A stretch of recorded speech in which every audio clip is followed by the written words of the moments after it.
আমি তাফসিরে পড়েছি, 4 জন মহিলাকে আল্লাহ দুনিয়ায় সবচাইতে সুন্দরী করে বানিয়েছেন। তার ভেতরে হাওয়া 1 নাম্বার, দ্বিতীয় নম্বরে ছিল বিলকিস, 3 নম্বরে ছিল জুলাইখা, 4 নম্বর হযরতে ইব্রাহিম আলাইহিস সালামের প্রথম স্ত্রী সারা।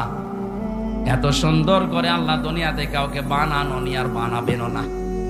পুরুষদের ভেতরে 2 জন মানুষকে সব চাইতে বেশি সৌন্দর্য দিয়েছিলেন।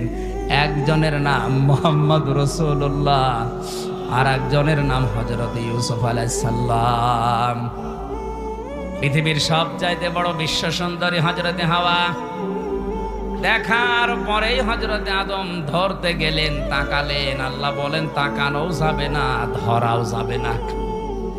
হযরতে আদম ওই সময় বলেছে রব্বুল আলামিন ধরাও যাবে, তাকানো যাবে কি করে, আমি সেই বুদ্ধি